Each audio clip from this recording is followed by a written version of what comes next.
Hey, Slow Mo. How you doing?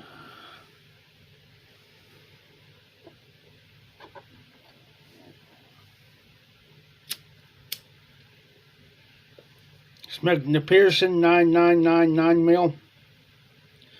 And then it.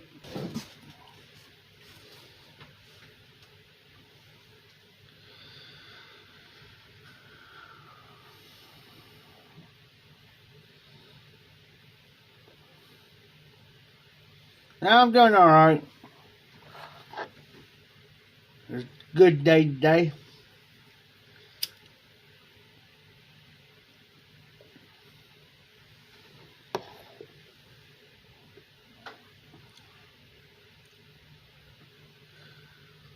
Not bad.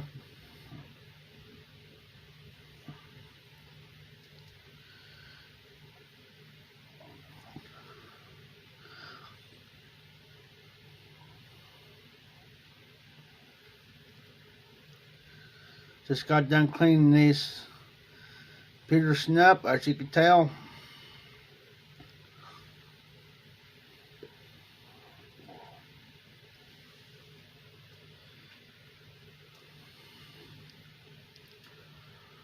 Hey, Morgan.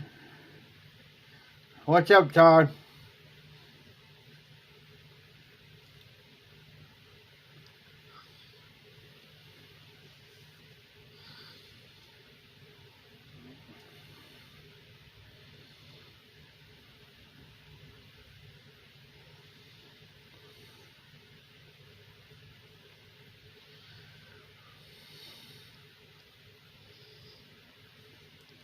Okay, Todd. Not a problem. Not a problem.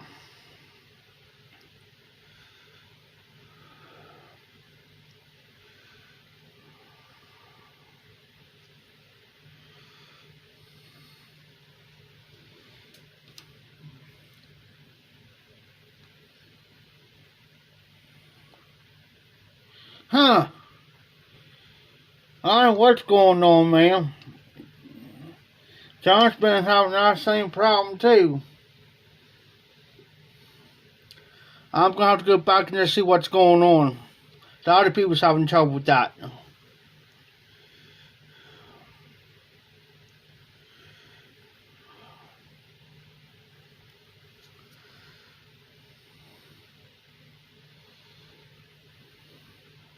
Crazy.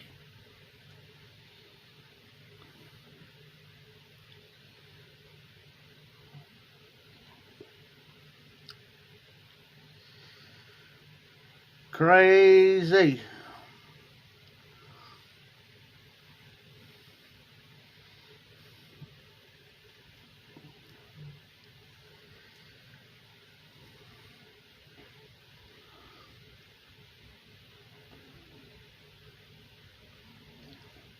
I have to check it out after the live, see what's going on.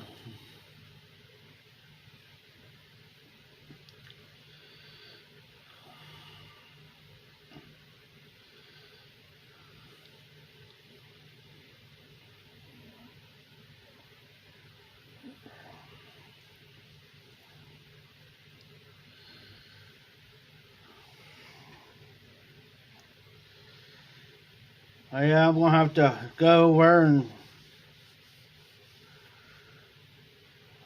mess with it again. Stuck around the house today again. Tomorrow's going to be kind of busy for me till... Yeah, it is bad here lately.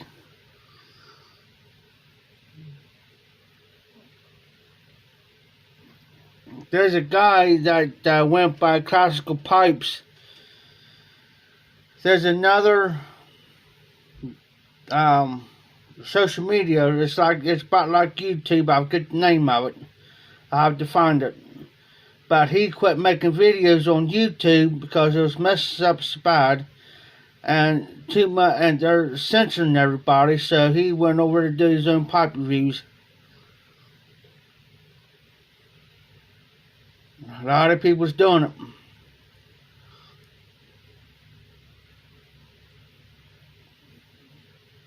People's going to Instagram doing it.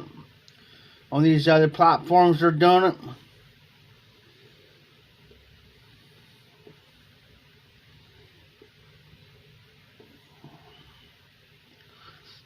In my own opinion, it's just getting overcrowded so much on YouTube now that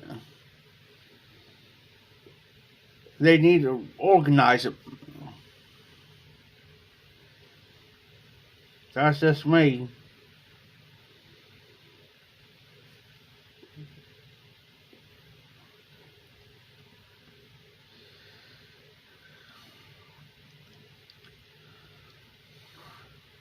Hey, sirs. How you doing tonight?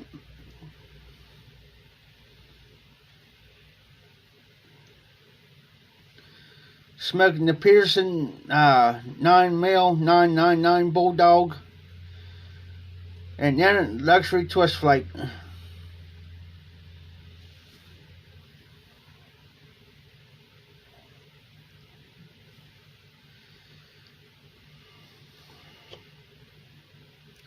Oh, I'm doing okay. It's been a good day today. Didn't do much. Stuck around the house. Oh yeah. Now I'm about down to the bottom of the bowl now. I got maybe another couple more minutes on it.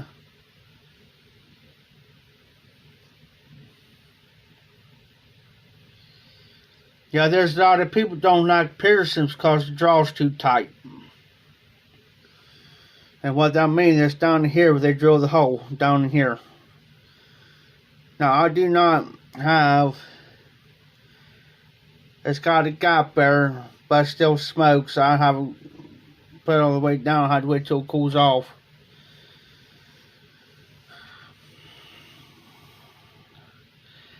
Yep, slow mo, it's time for a cigar and time for a shot. It's been a long week.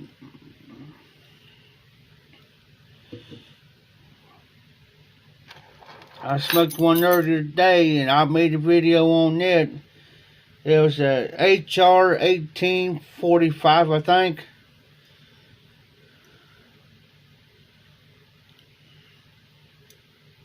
Pretty sure it was.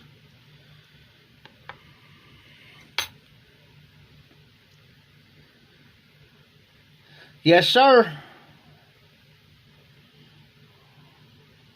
When I get my glass here in a minute, I'm gonna put about that much in there and I'll fill the rest up with water. I'll show you my shot glass.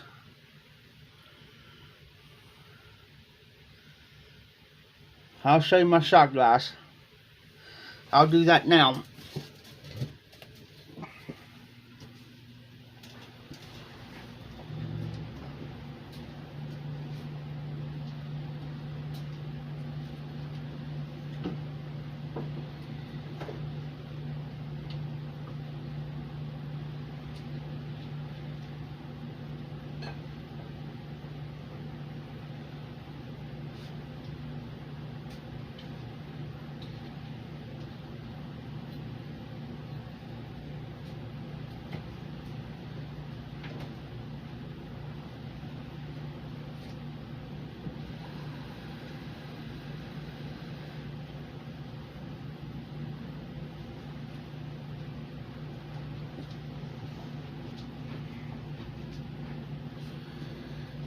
Now this is what I call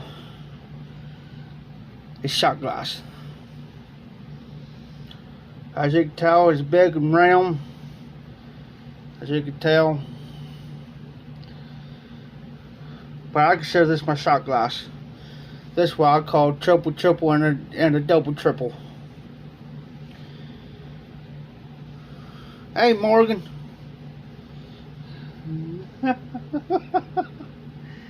This is what I call shot glass, guys.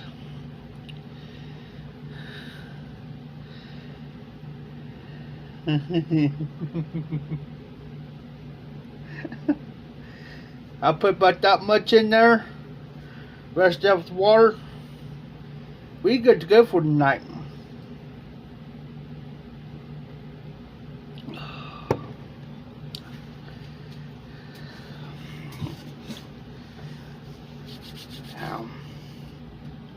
Oh, there it is. Cigar cutter.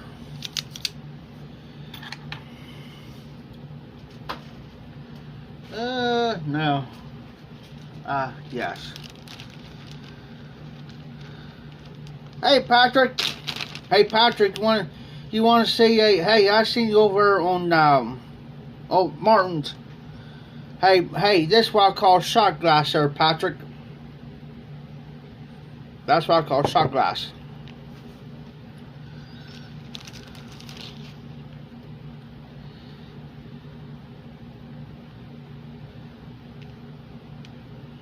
Well,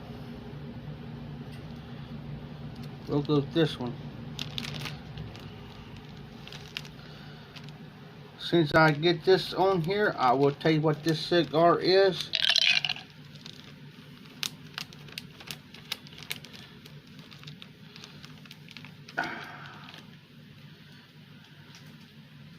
Don't forget, guys, Sunday Night Live, I will be, it's no longer in production, but I am going to be smoking Jersey State's meat pie Sunday night. Excuse me. This is a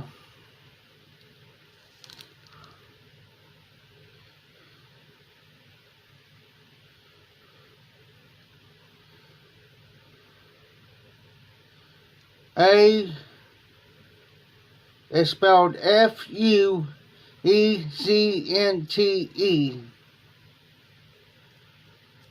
Here, I'll put it in the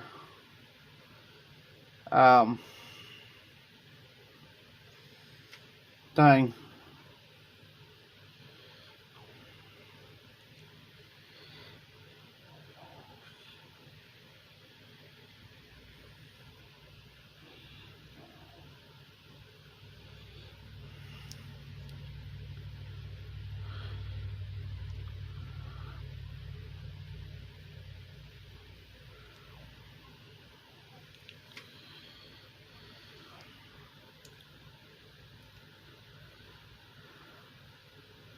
Oh, nice, sir, Patrick. Yes, sir, Morgan. You got her. We go big up here in high.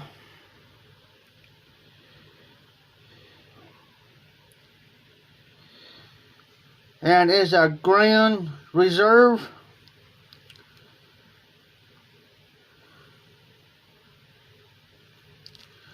And the only thing that says AF 858 anniversary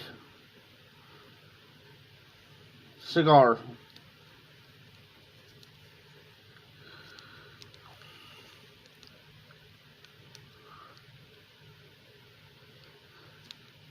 Hey, sorry, Dan.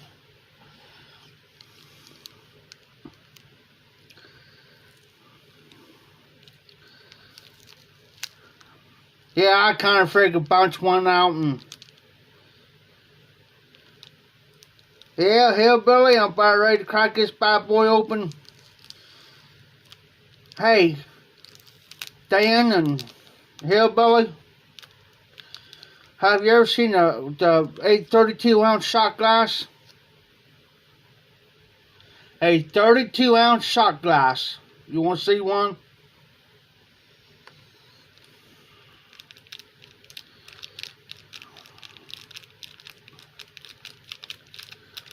Hold on, I'll show it to you guys.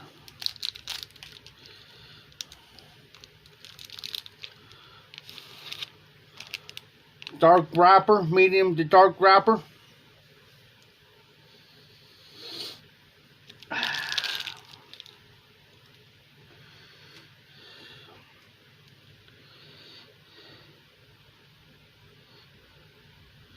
Oh yes, I'm going to probably enjoy.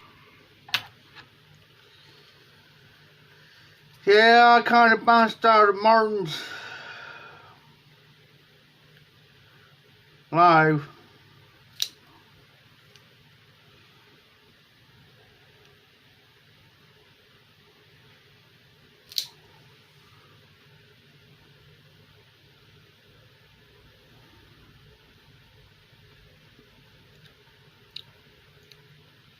Mm.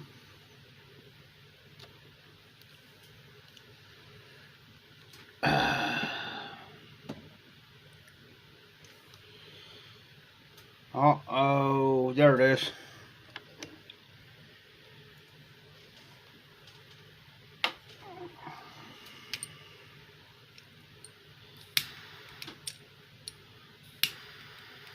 I was making sure I was going right in there, guys.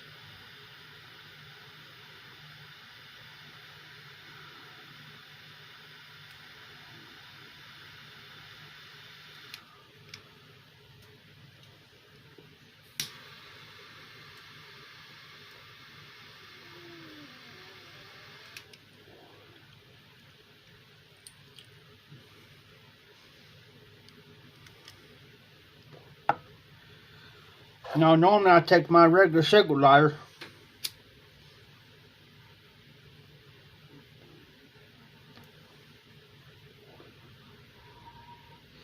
Just make sure I got it all. But I figured nice little adult beverage, cigar.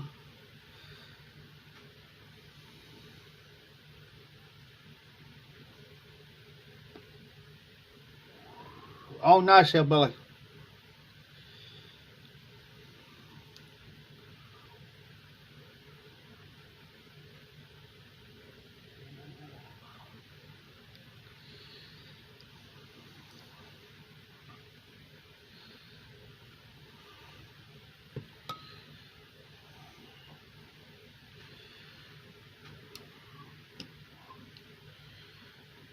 So, what are y'all smoking or drinking or anything tonight?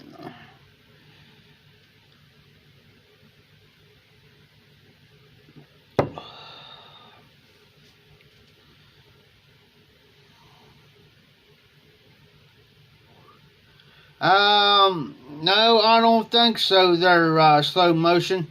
Um, I don't think this is a Churchill. Hillbilly Papa could probably tell you better what this is. All Hunter Bookshop. Second to my third bar.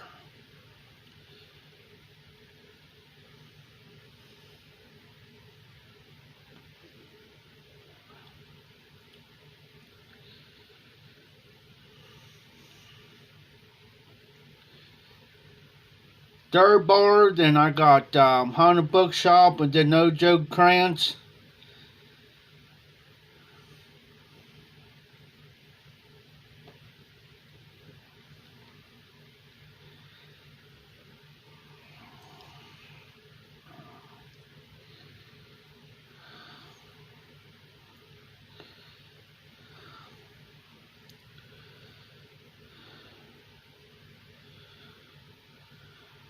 Hey, slow motion.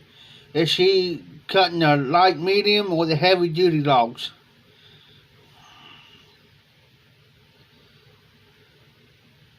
Oh, nice, then the Missouri Pride and the Gray Bow. Matter of fact, damn, there's a Gray Bow on my bone too.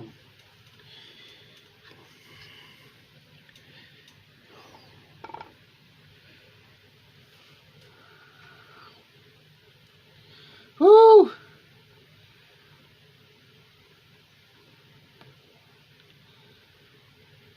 Hillbilly says it is a moral. I can't even pronounce it. It's Maduro. Maduro.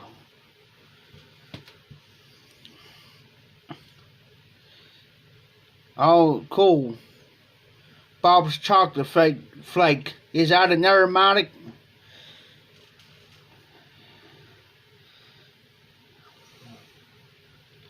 I used to tell guys, no, I used to do trees. No, I was telling you better make sure you got plenty of bar oil in there, in it, and make sure that your change is sharp.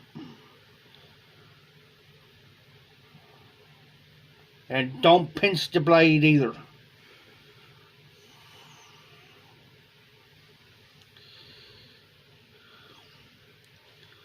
Okay, Patrick, I thought that was a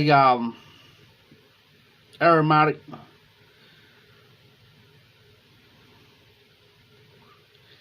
I got an aromatic of Harvest Moon, is cherry, which I have to put like 80% of Birdie Light without a bite with that just to smoke it. When I put the Birdie Light with that, I just get the faint hint of the cherry.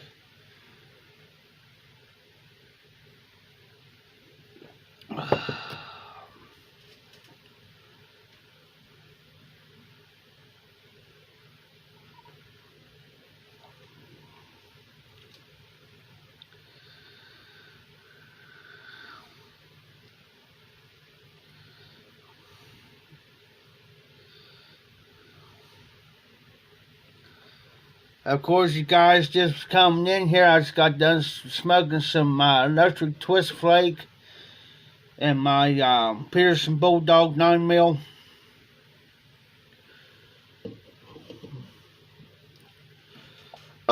Excuse me.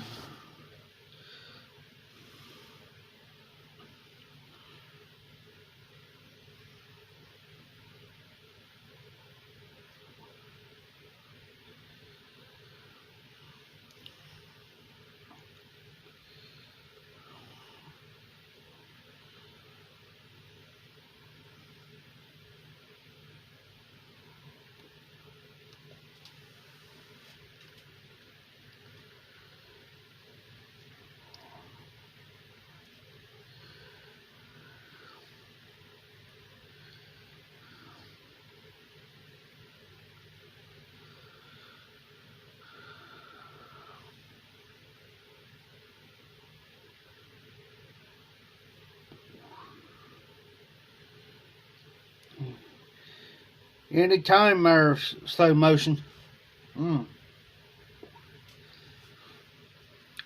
Well, next door today. Brag about how much he can handle the whiskey, right? I said, well, I got some over at the house. He says, you do? I said, yeah. I said, I'll give you a shot. He said, alright. So I went up and got one of his glasses. I poured about that much in his glass. Not even close to a double, maybe a little over a double. Took it over there. I said, now drink that. I said, shoot that one down. He took like 2 big drinks of that, and I thought for sure he was going to come out of that chair and hit the floor.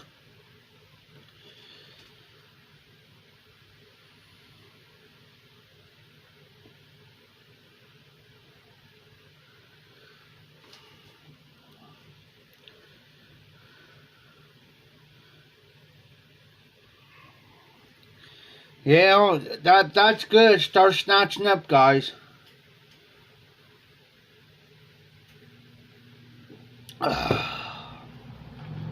Start snatching the tobaccos up, because it's going to be before long. It's going to come out of production, or it's going to be not in production no more, and then it's going to come what you call a unicorn blend, and you're going to have a hard time finding it. If you do find it, then people's going to sell for an arm and leg.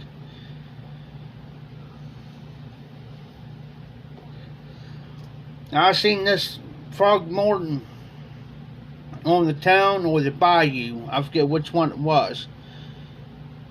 Never been open, never been cracked, but the way they have to sell it, they have to sell it as an empty tin, right? But it's never been opened, but they have to sell it as an empty tin.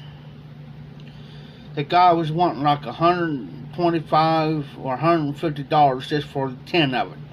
A tin of Frogmorton.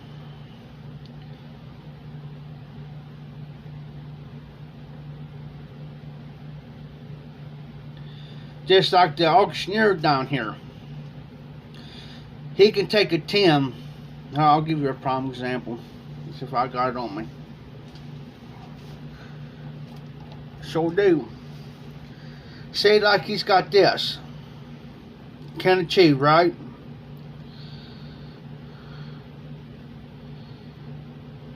Oh, nice, Jimmy. You're going to like it, brother. You're going to like it. But this would never, say like this, never been opened. Okay, it's a fresh can, right? He's got to sell it as an empty can. He could sell it as he has to say it's an empty can, but it's not. So, hey Jimmy, you want to see a shot glass?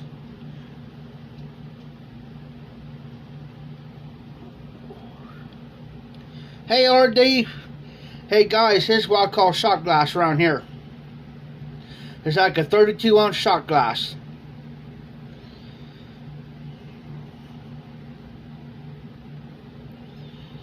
.32 ounce, it's got water in it too, guys. Yeah.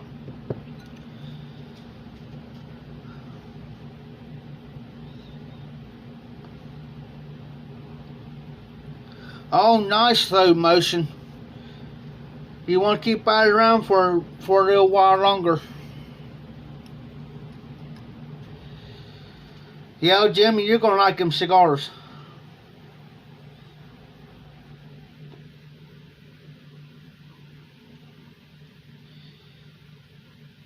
The pipe show here in the high is still on.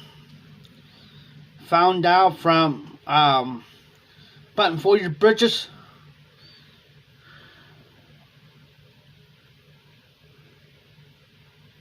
Hey, can you guys hear me?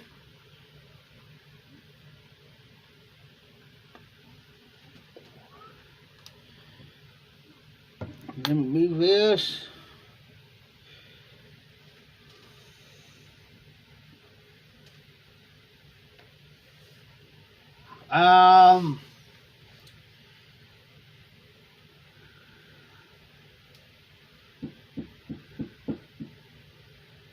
August the 13th and 14th. I'm pretty sure.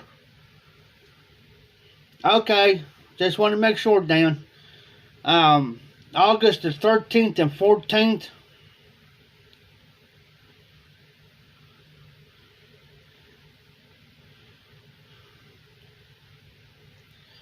Huh, that's our RD.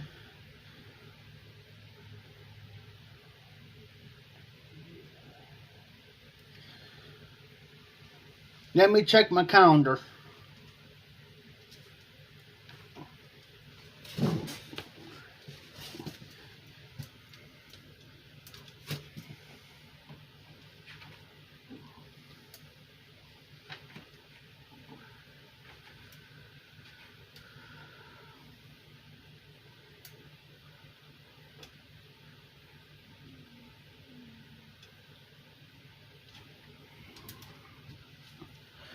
.13th.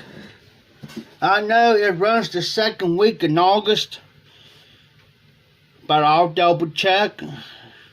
Was the 13th, 14th, and 15th of August, or in July, or I think it's about the end of July or the second week of August. I'll find out from Corvette Jim. Hold on. I will find out right now. Hold on, guys.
Okay.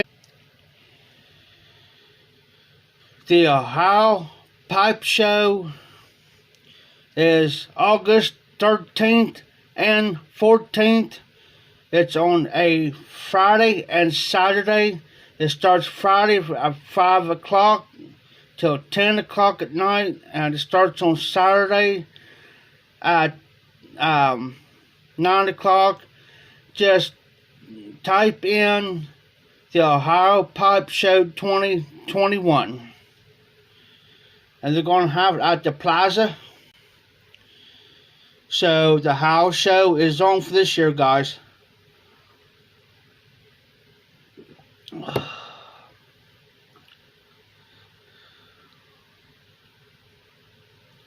IRD.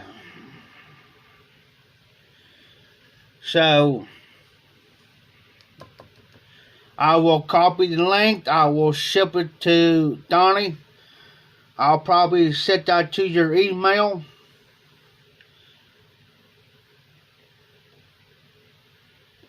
And I will give further more of details. I will. And it's also free to the public. Columbus, Ohio. Slow motion. Columbus, Ohio. Columbus, Ohio is about an hour and a half away from me. So I have to figure out what plans I can do of getting the ride there. Anytime, hillbilly. So I'm going to make adjustments. I'm going to try to get Jimmy to back and come up here to go to the show. You'll see the likes of if I'm there.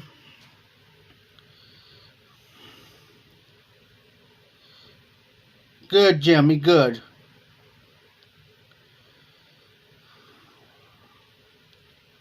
Dan. Hey, RD. Dan. But if I can get arrangements to make it there to Columbus, you'll probably see the likes of Corvette Jim. You'll probably see the likes of me being there. A few other YTPC presenters there.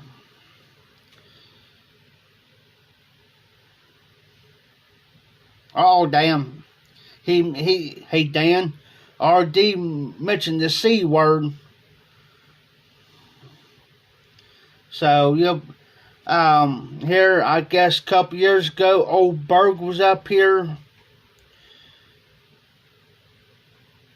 And I do believe Tennessee Bull, he was up here.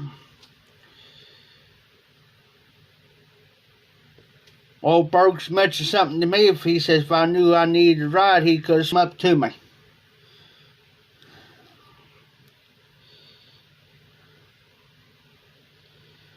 Oh!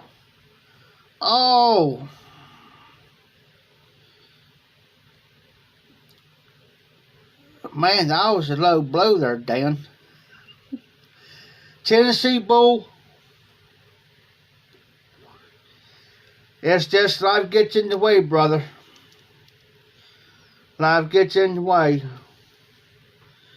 It's just used to he was making videos and he would start getting busy with other things and other stuff, so he was with Jod Pipes down there in Tennessee. So Tennessee Bull, great feller.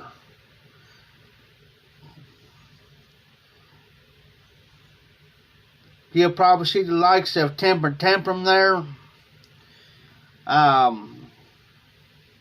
Smoking Fireman, Herverville, Corvette Jim, probably myself.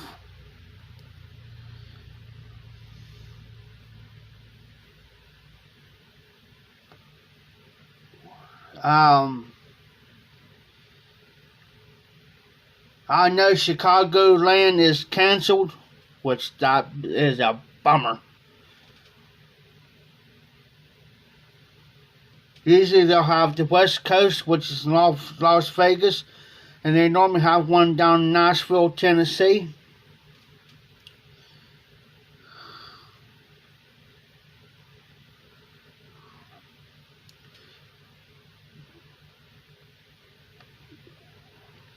I just go hang with the guys there, Morgan.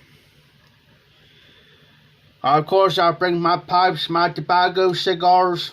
Hey, shoot the breeze.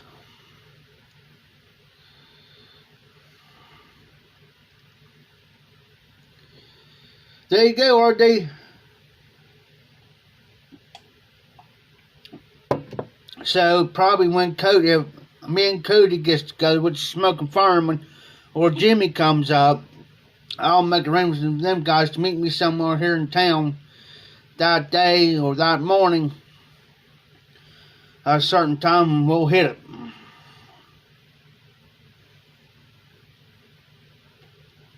Most guys gets hotels and stuff.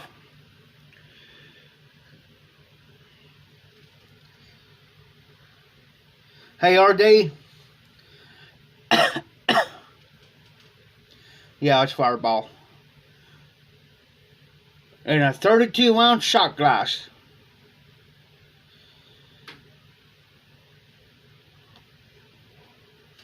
And yes, I will bring this shot glass with me to the pipe show. And WKR is going to be at the pipe show. And Bean 316, Smoking Fireman, you got Temper Temper, you got Herberville, you got Corvette Jim, you got myself, you got WKR. Hey.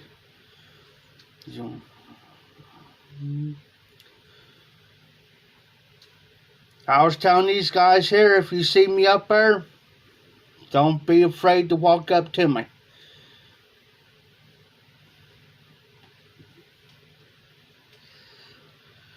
Now, I've seen some of your guys' videos, so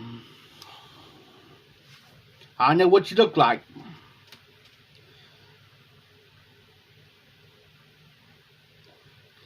The only thing I'll say, stay off of High Street, after dark, High Street, North High Street, places like that. Yeah. It ain't worried about getting hurt or nothing. It's just you got what I call lot lizards. That's what I call them. Creatures of the night.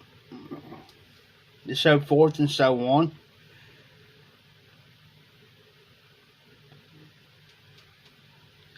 I always call them the creatures of the night.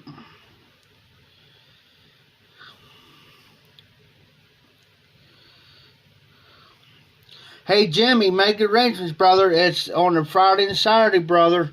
August 13th and 14th.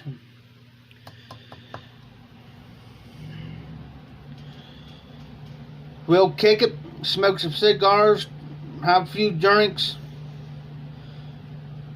a few bowls of pipes. I'll bring my pipes and tobacco. I'll show you what my pipe looks like. Hey, Hillbilly, I'm thinking about doing that. Seriously.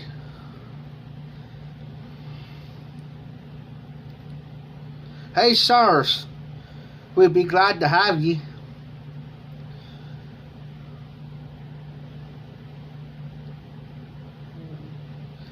And also, if you guys don't follow him over there on Instagram, let me think of his name.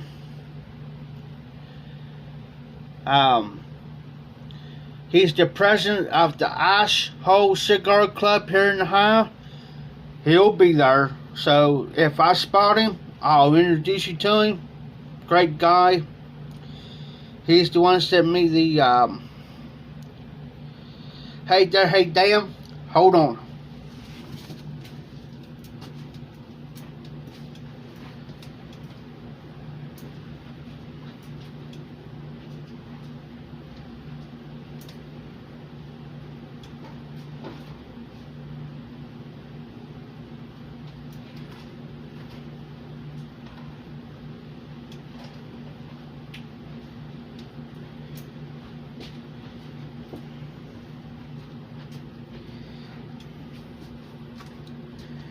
Hey Dan, you know what? Yes sir, WKR, that's him. Hey Dan, look, I'm already set.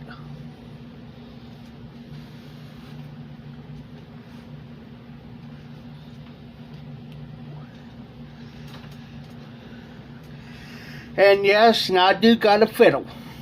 I do got a violin, I do got a fiddle. And I will bring that bad boy. I'll even bring my corn cob, stand out there in the middle of the city street right there, play a tune.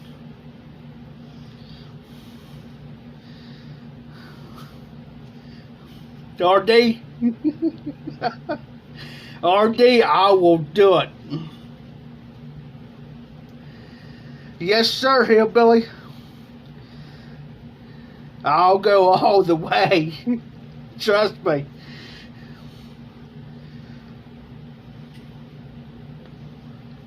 I'll go all the way. It did. It did. Knows my big head. I'm going to see if I can get this adjusted, guys.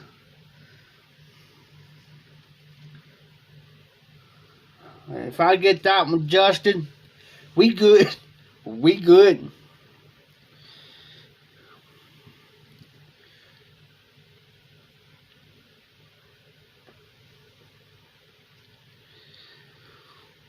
We be good.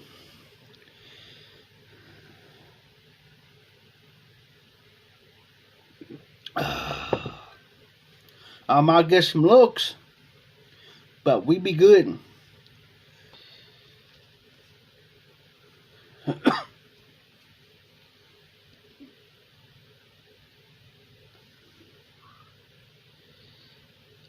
That's right, RD. I'll stand out there with the American flag on the pole, loud and proud. Yes, I would.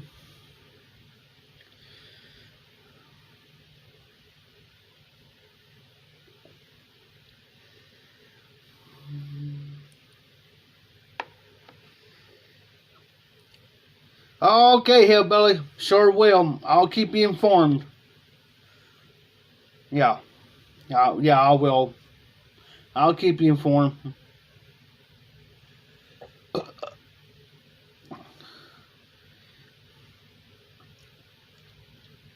But we always have fun, though.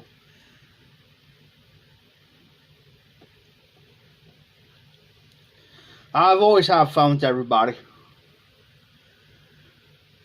Until, if I could be with a bunch of you guys, and I'll have fun until somebody say, start picking on one of you or something, then I'm going to turn tables.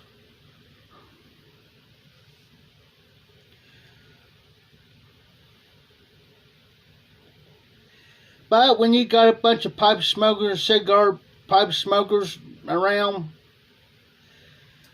that'll be like the Woodstock of 1969.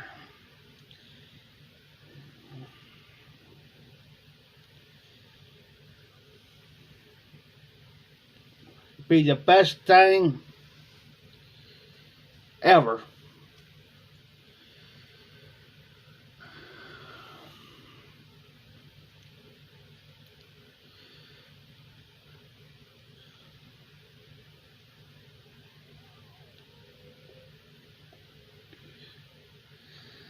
I just go for the fun, meet everybody, enjoy.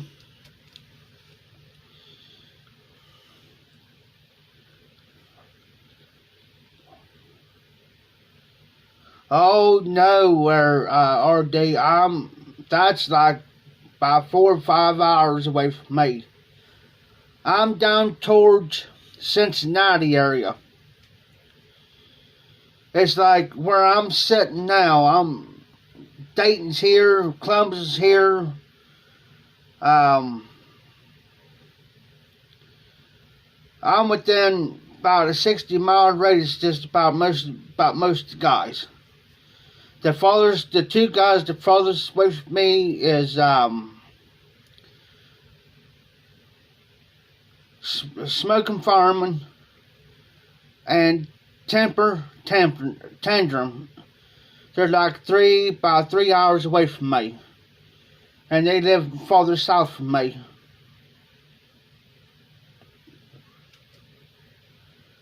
So the closest person I'm to, actually two people, really, is WKR and Corvette Jim.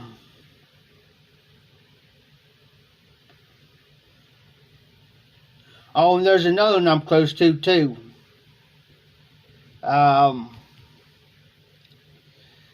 me think of his name. Tony 513.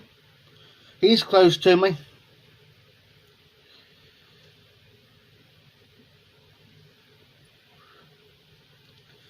And Tony 513 is, I think he's taking the hiatus. I think he's taking the sabbatical, I think.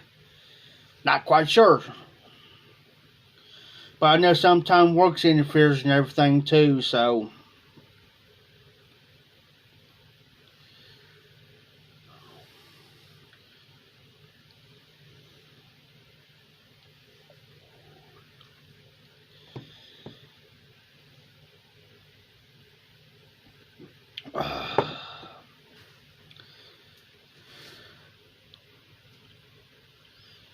Yes, Todd.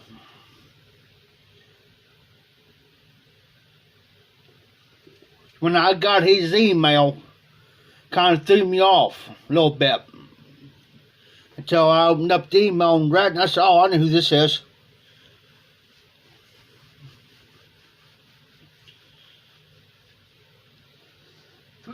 Just that Garbage Man Piper mail. When I get his name comes up. Yeah, here Billy's Donnie.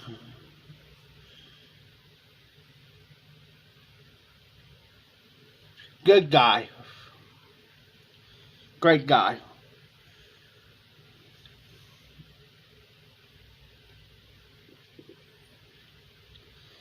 Hey Jimmy, you still on?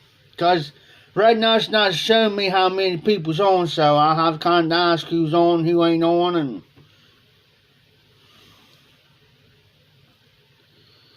oh, cool, WKR, that's nice. I haven't seen him on doing his live stuff here lately. I think he's been working or something. Getting a little bit worried.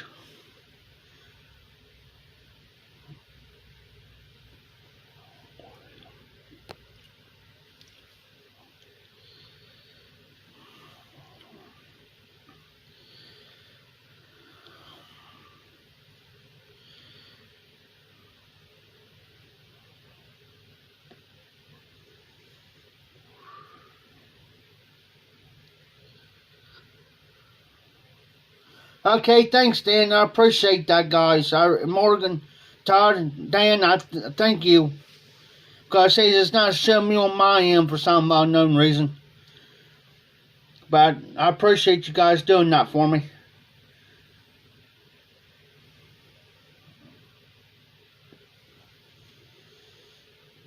I think it's the way I position my phone sometimes too, guys.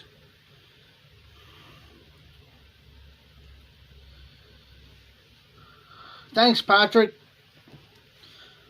Better load up another shot here in a minute, guys. It's Friday night. Don't got nothing better to do. I don't. For the moment.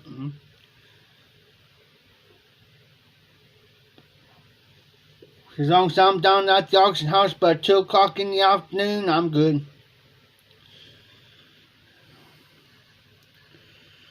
But I want to get in town kind of early. Okay, Jimmy. Yeah, I just want to get in there kind of early because there's something I've been eyeballing.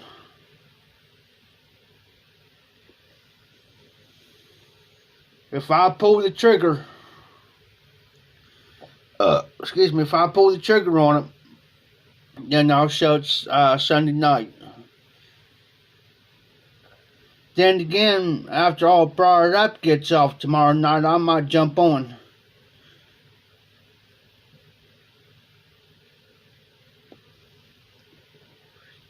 Because I do not do nothing on Sundays. That's my day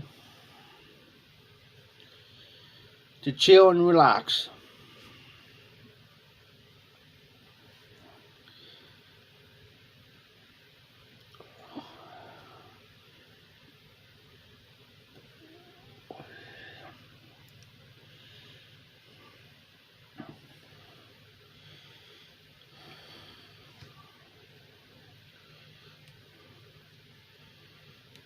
I was seeing what was on the bottom of my glass as part of a sticker.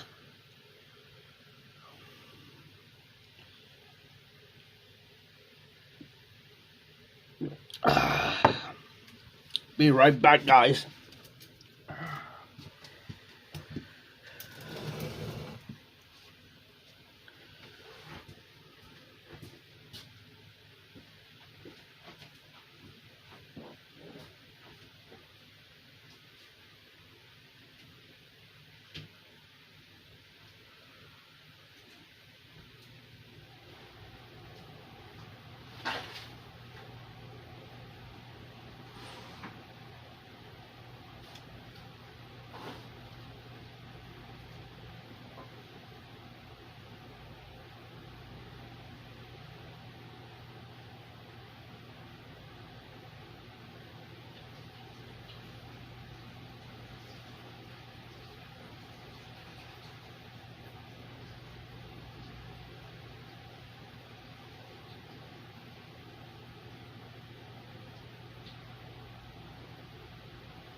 Yeah, I walked through here a minute ago and I thought I was walking through a bar.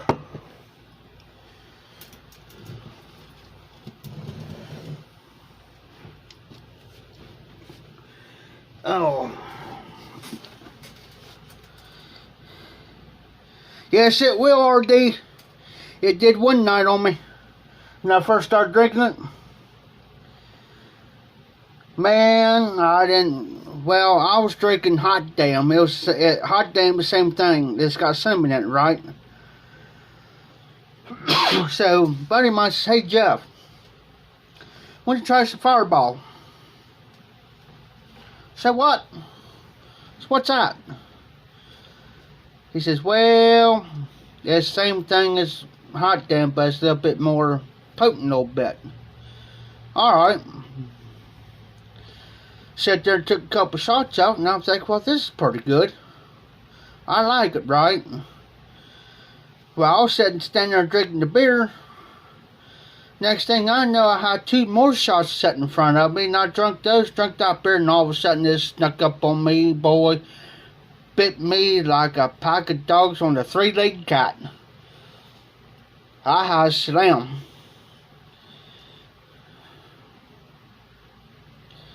I'm thinking, wow.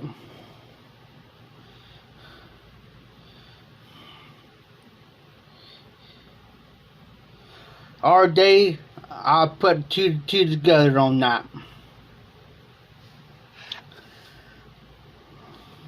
I put two together what you're saying. Because I've heard that too. And And I'm going to be like you. I'm just going to leave it at that. Hey, Morgan. Try some fire water.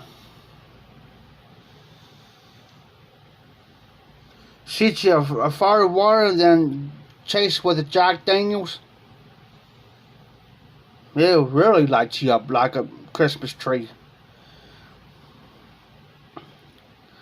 Excuse me for a minute, guys.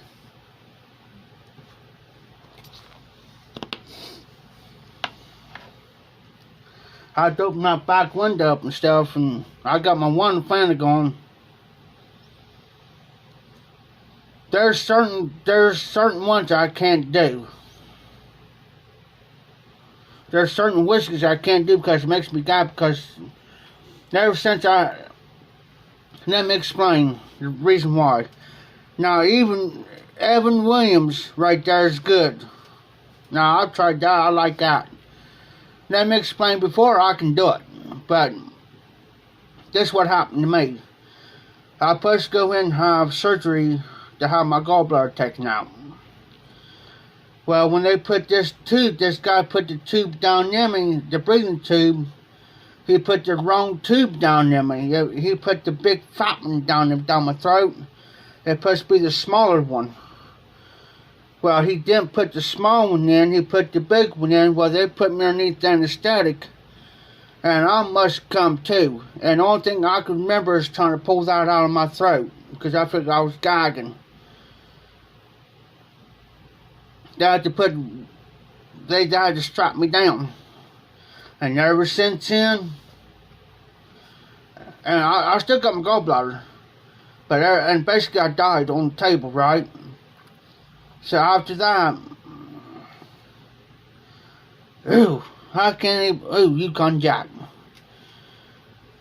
But ever since then, there's only certain whiskeys I can drink now. If somebody gives me a certain whiskey, it hits me and it hits my throat, I'll sit there and gag.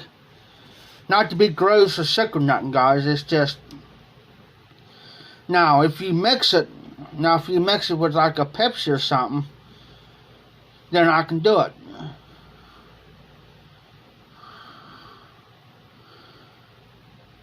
Yes, I've heard of it, Todd. No, I didn't, RD. Wish I did. But here's the funny part, though. I was still underneath anesthetic, right, and they put me in my room, right. Started to come to, and I had this gown on, hospital gown. And I was telling them, oh, look how pretty this dress is. Look how sexy my legs are. And here I'm messing with the nurses and everything. I'm grabbing them. They're out there busting out laughing. Because I was telling my husband, and I looked at one and I said, do you think my legs ain't sexy? Yeah. That's how bad it was. Peace. Oh, I had them laughing so hard. And then I told them I had to go use the bathroom, right? Not to get too personal, but I told them, I said, hey, I got to go to the bathroom, man. I got to go take a leak. And they say, I'll look into it, RD. They said, Jeff, you got a catheter in. I said, looked at her and I said, you said, what? What did you say? She says, you got a catheter in. You're peeing. I said, no, I ain't. I said, I'm about ready to explode. I said, if I do got a catheter in, I said, you better check that hose line. It may be all gummed up, clogged up, whatever. Heck, I didn't know. She says, you think you can go to the bathroom on your own? I said, yeah. I said, I go home to the bathroom on my own, I promise. So this poor LPN, she was a sweetheart. And she was a total sweetheart. And she come over, she says, Jeff, she says, I'm gonna yank on that. And I said, yeah, I busted out laughing. I lost it. I said, yeah, yank. We're gonna yank, Heck, I didn't know. She says, hold still. She said, I'm gonna count 3, 1, 2, 3, and she yanked. And I'm still standing there, and she looked at me, and she got all big eyes. She says, "You didn't feel anything, right?" And I said, "No." I said, "It feels like," I said, "Be honest with you." I said, "From my chest down," I said, "it feels like I've been, it's numb." But I said, "I can feel it," but I can feel it, but I said, "It feels like I've been drinking a lot," you know what I'm saying? And, and I told her, I said, "You better go give me one of those, things so I can pee, because I ain't gonna think I'm gonna make it to the bathroom." And I was being honest about it. And she brought me one just in time, too. And I said, "You better bring me another one." She says, "Do what?" I said, "You better bring me another one, because this one is about full." She brought me another one. She says, "My God," Jeff says, "how much do you got?" I said, "I don't know." She said, "Did you drink anything before surgery?" "No." "I understand, RD." And I said, "No." I said, "You guys told me not to eat nothing or drink nothing before my surgery." Well, I finally got back in bed. And here, guys, get this. I was still like I was drunk. It was the anesthetic. And I think they gave me a little bit too much. And here I'm still loopy. And they bring me something to eat, my food. My ex-girlfriend, she's gone now, bless her. And she looked at them and she says, because she was over me, I made her over me. So if something medically would happen to me, she would have to say over me. And I can remember her looked at her and I was very grabbed. She says, "Jeff, don't do it." Looked at her and I said, "What do you mean don't do it?" I said, "I'm hungry." I said, I want something to eat." She says, "Jeff," says, and I couldn't, it was like I was seeing double and triples. And I'm trying to focus, and Jeff says, "You ain't gonna be able to eat that." She says, "You're gonna get choked." And she jumped him. She jumped him. And I can remember saying, "He can't eat that. There's no way he's gonna be able to bring him something, yogurt or something that's soft, like, yogurt or applesauce or something. I don't care if you bring him 5 or 10 of them. But he's not going to sit there and eat that, because he's got trouble with his throat now, and he's got trouble with his throat. He's not going to sit there and he get choked and die right here. He almost died up on the table once. So I ain't going to see it happen again." Well, what they did, they moved out and put the tank back over and put it on the heating thing. But so we told her, well, when he gets to the point to where he thinks, because they kept me overnight too, for observations and everything, to make sure I was going to be alright to walk out there. Well,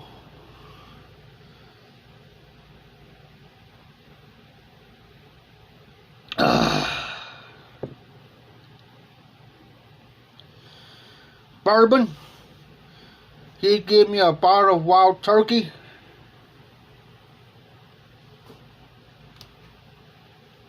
And it's on. Do not give me no Jaeger. Good night. You bring that bar in front of me and I'll... Whoo! No, I can't do it no more. Last time I done that, last time I drank that stuff, man, I came down here, got sicker than a dog over it. I don't know if I had too much or my body started to resist it.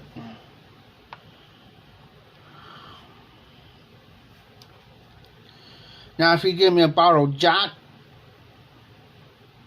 Black Label, we good. Oh, I hate just the smell of it. So, yes, Patrick, that's what I get. I get the Wild Turkey 101. I hate Jaeger because for the simple fact, for one, I don't like licorice. I hate licorice.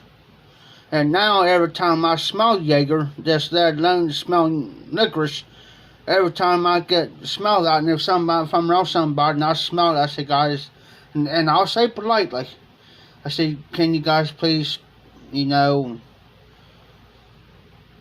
I'll be sitting down and they'll bring it around me, and I'll say politely, I say, can you guys please kind of move over that way with that Jaeger? Please, because I said I can't stand the smell of it now. Used to, I'd be around it. But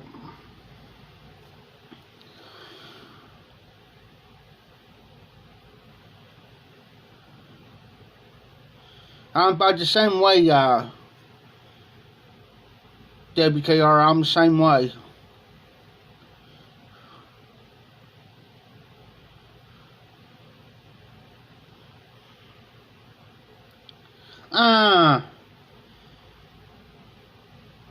No, I can't swim like a duck. Because if I go out there in the middle of the water, I'll sink.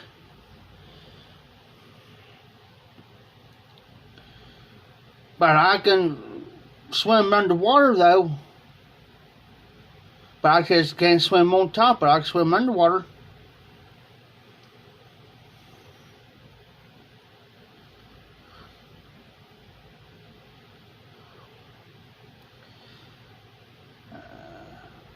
I can understand. I understand that, Patrick. And I tell you another one I don't like is, if somebody pours it, it's Jim Beam. I hate Jim Beam.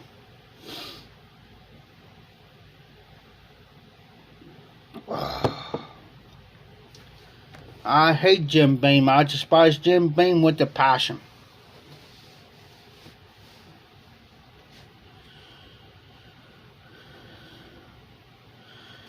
I tell you, there used to be a bar in Greenfield. I told you guys about this bar, right? They used to take a glass like this and put every whiskey, top shelf, not the cheap stuff, the top shelf, top dollar. They'll put it in this glass like this, and they'll pour on and they'll put the cubes in there. They'll mix it all together and hand it to you. It's called the Greenfield Stumbler. And the object of the game is, they betted me one night. My cousin and betted me one night. They told me, they said, Jeff, if you can drink that, get up, walk out, come back and sit down, we'll buy your beer rest of the night. But see, here's the trick, though. When you get that, you're supposed to take this here and shoot all that down at one time. I've seen 5 guys do it. Shoot it down. They couldn't get out of their seat. Could not get out of their seat. If they got up, they was going to fall. So this is what I done. I took my time on it. Like on this here, I'll take a drink, set it down.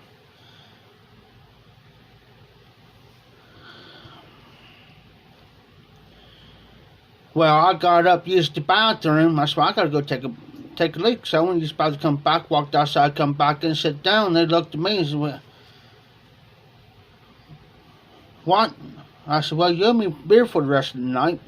Now, Knobs Creek's good. Hey, slow motion. That's how you do it. Now, I've always told people that if you're going to mix like that, listen, I always say, listen, always eat something. Eat a meal. And then wait about a half an hour to an hour. Then you go to your bar and you know you're going to get that. get you about a good 3-4 beers down in your stomach to coat your stomach. But you take your time on that. You sip it. Take your time with it. I'll guarantee that you won't have no alcohol poisoning. And trust me, you won't believe how many people I've seen them drag out of there. I've seen one dude drinking, you know, the glass like this here of it, and I literally within 20 minutes, and he was fine. He would sit there and drink him beer, sit down, he would start drinking this other beer, didn't even get halfway, so he set that down. Next thing you know, he went pump. Next thing you know, come to find out, man, he started turning purple. Come to find out, he was getting alcohol poisoning. And just luckily took him to the hospital. Boy, I felt sorry for him at the hospital. I really did. Knobs Creek is good. I had it. I had the caramel flavor. Great stuff. Now, I could drink that all day. Same here, RD. Here's the other, see down here at the auction house, he's got whiskey and stuff. Oh, nice, RD. Oh, yeah, I was just like here the other day. It was Wednesday. I sat there and I had a small bottle of Fireball, and I was sitting there drinking beer and had one glass of, because I went there and got me a pop, a big 32-ounce pop. And what I did was I told the girl, I said, I want an empty glass. She kind of looked at me off kind of funny. She went and think, why do you want an empty glass for? Now I told her, I said, I want a Pepsi with no ice. And she said, and I knew what she was kind of asking. I said, that's my stabilizer. So, okay. So what I did, I took that empty glass. Yes, I've tried those smoky moonshine. Yeah.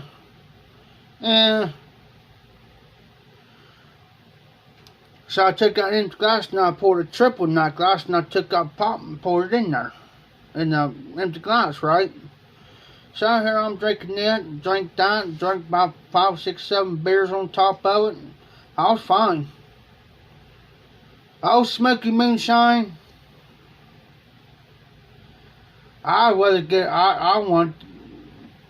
had the 100% proof moonshine. The 100% proof, the real deal. And the only way I'll test it, and the only way I'll do it, I'll normally tell somebody. If they give it to me, I said, well, let me pour some out here on the table and let me like that. I said, if it turns blue, then I'll drink it. If it does not turn blue, I ain't touching it. And I won't.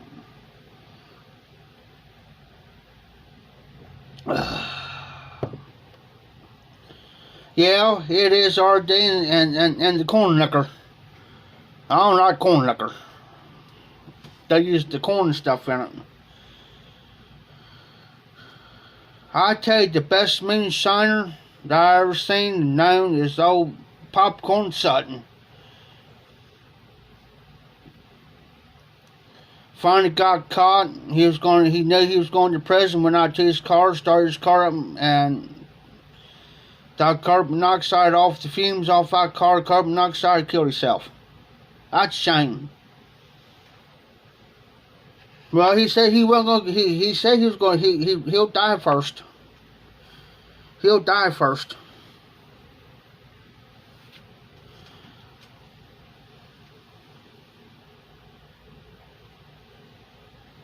It's sad, you know. You get the last of the best of the moonshiners. The guys can make it good, you know, good moonshine.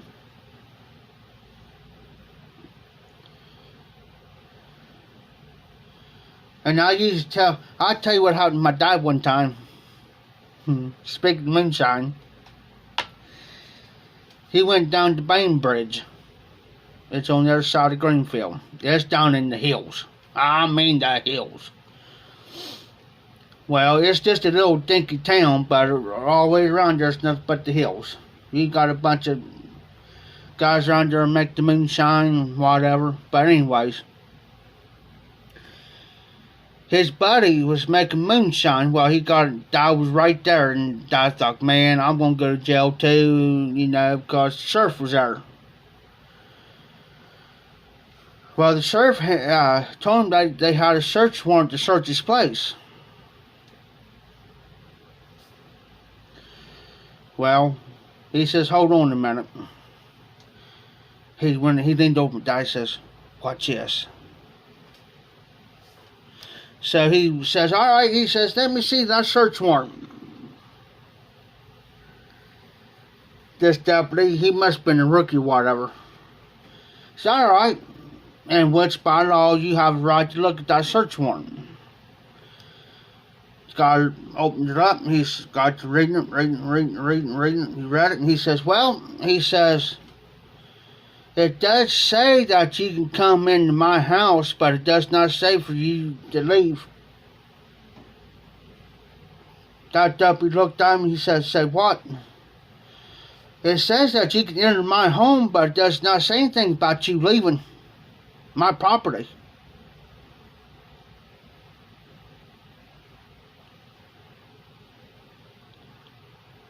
That deputy says, hand me that, and he got to reading. He says, oh, it does say that, don't it? He says, we'll be back. They had to go clear back down to Chillicothe. From here to Chillicothe is 35 miles. From Bainbridge to Chillicothe is over 20-some miles. So they had to go 27 miles. Go to the courthouse. Redo that search warrant. Where it could say they can enter and exit. Well, that gave him enough time. He waited till they got down the road. He looked at my dad. He says, come on. He says, I know. He said, I read that. He said, I know what they're here for. Dad says, well, what's going on? He says, well, they're here to check for moonshines and my steel and stuff. Well, his steel and stuff was just right out back, and plus he had a small one running in the kitchen of his house. So that gave them enough time to get. He says, we're going to load it up. He says, I got a place. He said, I got another so-and-so place down here at the so-so road. He said, I got a shed up there. He said, we're going to take all this, put it up in there, and he says, I'll get you out of here. Just in case I missed something. But he says, I'll double check, but I'll get you out of here. So about that time,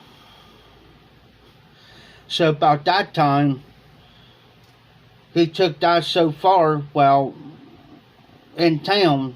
Well, Dad got it right back in town, because Dad called my mom up and told her what was going on. Got her right back in town. And he told my mom, he says, never again will I ever go back down to his house. I forget the guy's name. But he says, I'll never go back down to his house again. Never. She says, why? I could have went to prison. He said, I could have went to prison. Right along with him. She says, Crunks, what's going on? Well, he was down there. They had a search warrant, and he says the only thing that saved me was, and kind of saved him was, he just like he read that and said they can enter, but they couldn't exit. So he says, so now we got rid of everything. So now I helped him take the majority of his stuff to this other place. But he had died to swear to him and promised him that he would not let nobody know. Yes, Morgan, I'm here in the high. I live here in the high.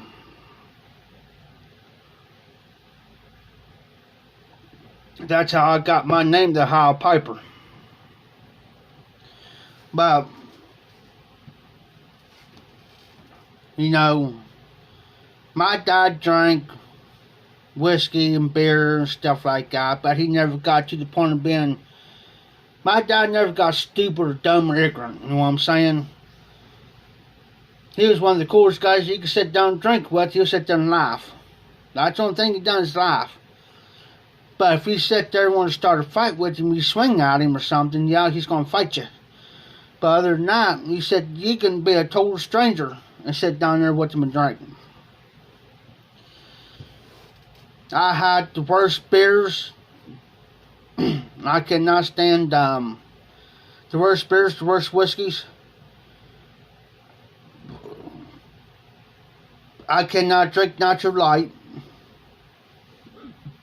because, for the simple fact, I get every time if I touch a Natural Light right now, I'll get alcohol poisoning.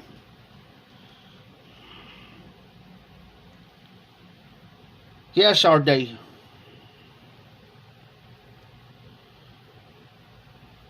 My dad knew some guys knew how to make it, but he swore on his life that he would not tell where the stills were, or if they happened to ask him if they see him leaving the property or something or anything like that or whatever. It just got to the point my dad quit going around them because he knew they was being watched. And my dad just didn't want to be in the midst of it just in case they happened to come in there and get busted or something. But he just got away from them all.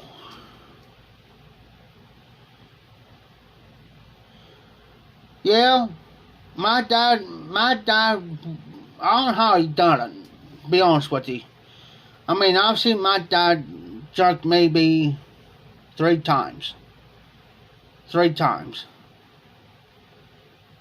But when he came home, I was already in bed. Me and my sister was already in bed when he came home, usually. There's one time he come, it was like a day or two before, I think it was the day before Christmas. Came home drunker than a skunk. And came in, had a beer, next thing you know, as long as he was moving, he was alright. But as soon as he stopped, he fell face first, right in the presents, Christmas presents. Mom's yelling at him, screaming at him. You know, and the guy he was with told her, he says, "Now, Margaret, now there's no sense of yelling at him like that. Yes, I can understand his mouth because he's drunk. But he ain't, don't be yelling at him because he ain't going to remember nothing more what happened." Well, he would, but he would not remember falling into the Christmas tree and all that stuff. I can remember my mom telling Don, he says, "Well, help me get him up and help him get into the bed." She didn't take none of his clothes off. She took his boots and socks off, though, but she didn't try to take his pants, shirt off or nothing, because. And then after my dad quit drinking, man, he would start getting nightmares real bad. Real bad nightmares. You can hear my dad just a screaming and a cussing and everything. My mom, and there's one night I thought they was into it. My mom and dad was into it. They weren't.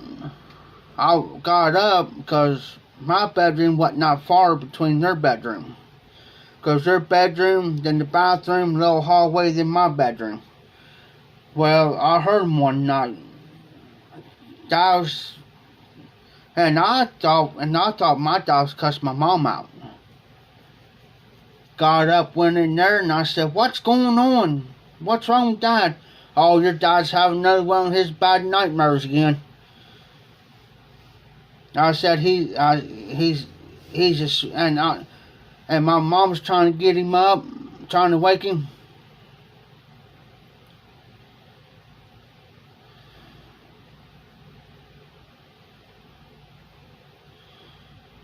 My dad was actually 59 years old when he quit.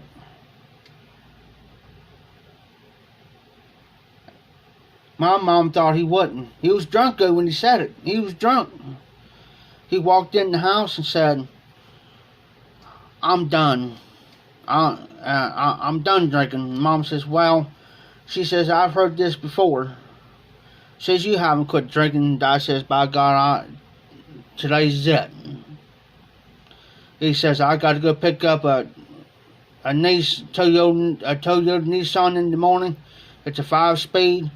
And he says, after I get, he ain't going to know it, but he says, after I get that truck, I'm done. He says, I'm going to wait till I get the truck registered. Whoops, sorry guys. He says, I'm going to wait till I get the truck registered in my name and get tags in on it. It's in my name. And he says, then I'm going to tell him. Dad played it smart, because if he would have told him right then and there, he was afraid he was afraid that he'll come over and hook that truck up and take the truck away from him. And go get a salvage title on him. So that's why Dad waited. But Dad also played it smart too. He locked the truck up. Plus he took the title and the registration out of the truck into the house. That's why, just in case, after he told him, just in case he got, pissed off and decided to still come and try to get the truck or whatever, because he had a wrecker. He always drove a wrecker. He had a junkyard. So Dad played smart for close to a month. And Mom says, why are you bringing that stuff in? He says, well, he knows I've quit drinking and quit hanging around. He says, Margaret, I'm afraid he's going to come over to get this truck. So it got to the point to where my dad wasn't paranoid over it, but he took the truck around back and he parked it. Just the only thing he asked me was, especially in the summertime, he says, Jeff, if you're going to sit around, he says, because I was helping my dad out, he says, Jeff, if you ever bring beer around here, he says, the only thing I ask you to do is go out back and drink, or go in your bedroom and drink, or wait till I go to bed. That's the only thing he asked me to do. And I respect his wishes.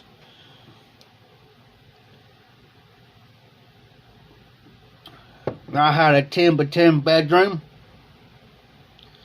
And I had a couch in there. My bed. TV. AC. Alright, RD. Thanks for stopping in. Appreciate you.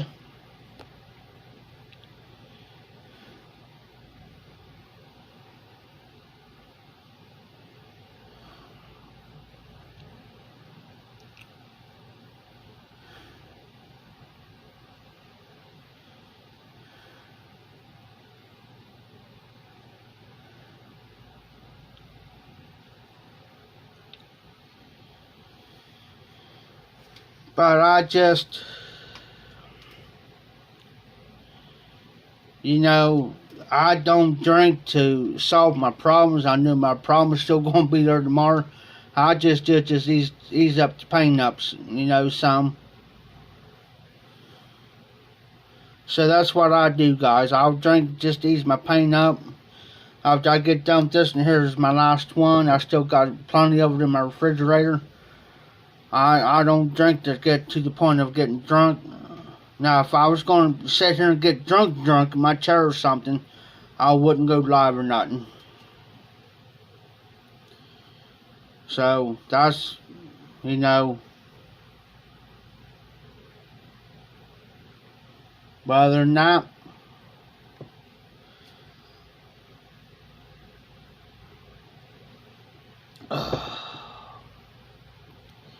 but I'll sit here, though, too. After I get done with that, I'll probably sit here and probably drink about a gallon of water. A gallon. Or one of these guys. Or a 2-liter. I keep a couple bottles around just for that. I'll probably drink 2 of these of water.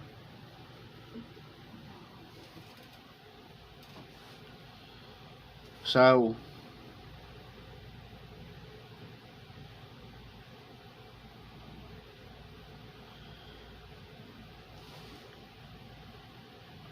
I just check to make sure my freezer door on my refrigerator is shut, because sometimes I think if I don't shut it, it'll creep open. There's one night I went to bed and I thought I completely shut it. Woke up next morning, man. Good thing I didn't burn up the motor up, nothing in it.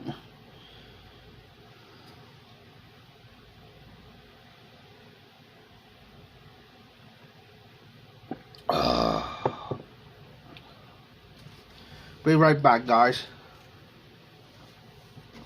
Yeah.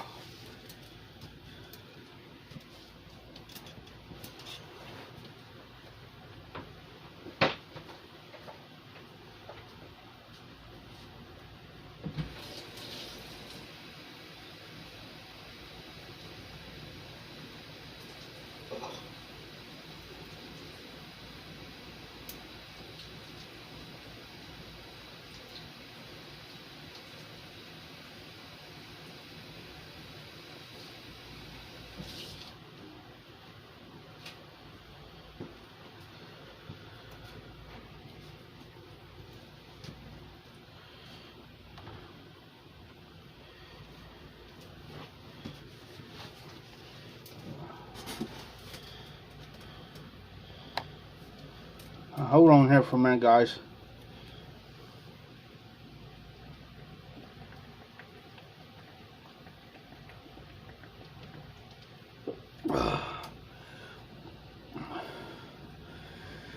Yeah, what I do is I drink water like that for one of two reasons. Is to flush out my kidneys. Well, I know the whiskey will flush them out too, but just flush my system out like that. And plus, number two, when I go to bed, if I don't drink plenty of water, man, I'll wake up with this real dry, like a real bad sore throat. Real bad.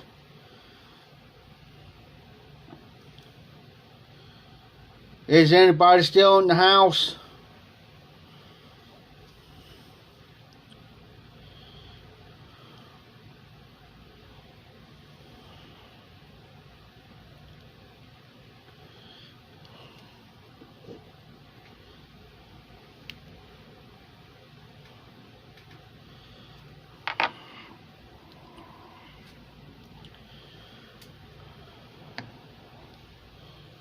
Okay, Morgan's still here. Dan, Jimmy, Cyrus, WKR.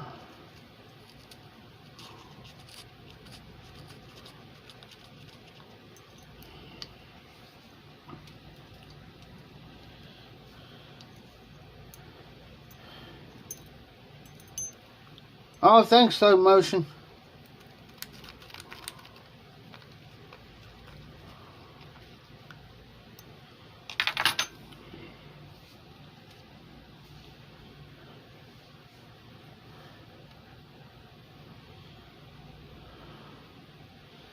Yeah, that's the only reason why I might drink maybe 2 glasses of that, maybe every night or something. Or a couple beers. Alrighty, slow motion. I appreciate you coming in. I totally understand. I know All Fired Up's gonna be on tomorrow night. So I appreciate you stopping in. Glad to have you.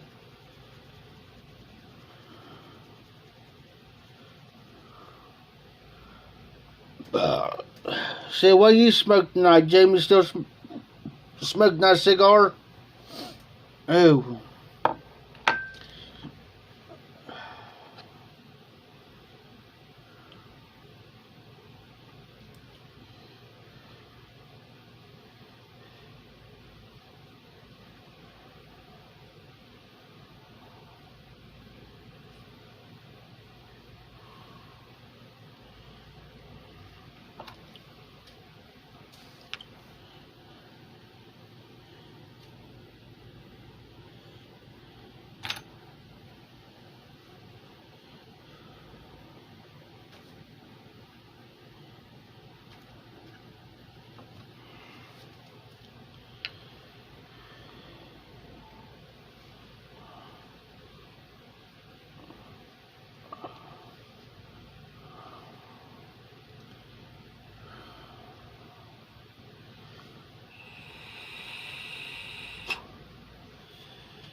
Yeah, there's some people don't like them piercings because it's got like a tight draw and stuff to it. And there's somebody was talking about, I think on Mike's not all brought up, but Briar Blues, you got those hit and misses on them drive toes.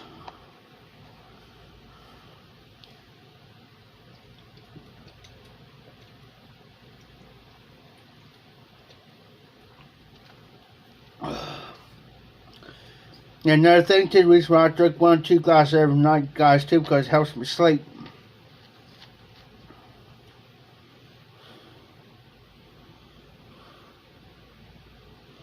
Oh, nice, Jimmy.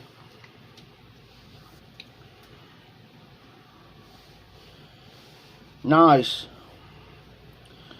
I smoked a cigar earlier today. I came home. I was on Cane Rod's live stream mics. Then I was over on, I had to charge my phone, and then I got on Martin's for a while, and I disappeared, and then I was doing the live.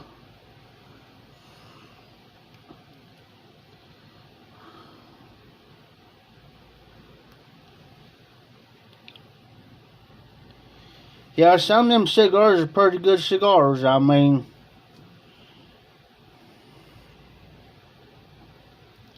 you can't beat them. It's just like pipe tobacco. You narrow, just like your pipe tobacco. You narrow it down to the one particular one you like. Now, the ones I like, I know there's ones no longer in production, is Dunhill Durbar. That's my #1 blend. But there's got this other blend that's like a substitute for them, just for that. So,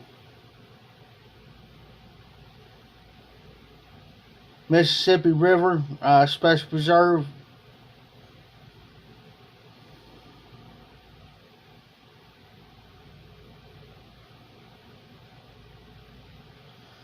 Yes, sir, Jimmy. I got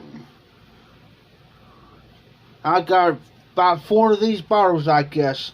I'll keep them over here in my corner beside my desk. And what I normally do on some nights I don't feel like taking, drinking or whatever, or take a couple glasses full of it and mix whatever, I fill about 4 of these up with water, and I keep them beside of me.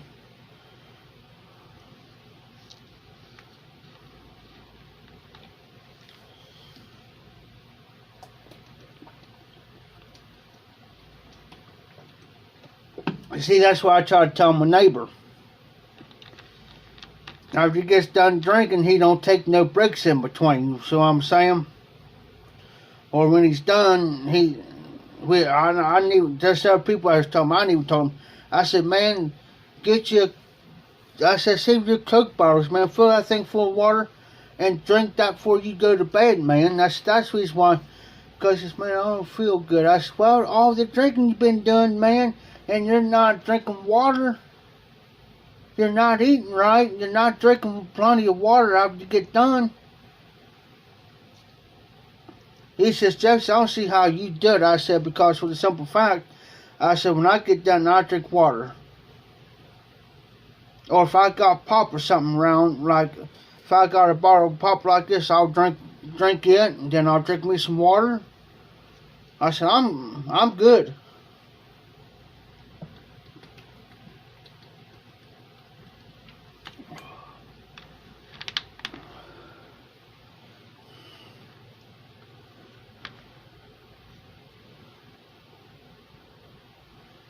Oh yes, Jimmy, I do that too.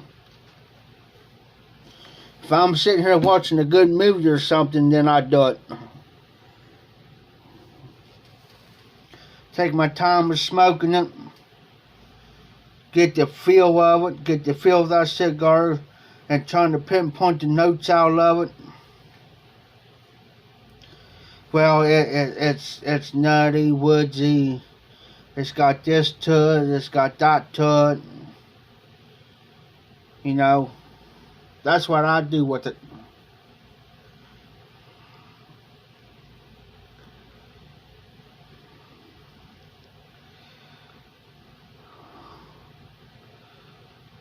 Hey Jimmy, by the way, how's Dexter done?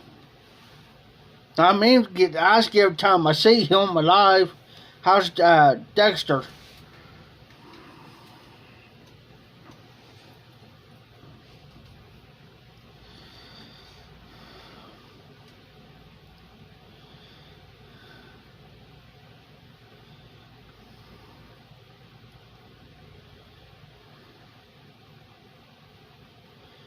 Yeah, see, dogs help because I got what's called severe depression and severe anxiety real bad. And since I get around a dog and I know that dog's real friendly, I'm like a big kid.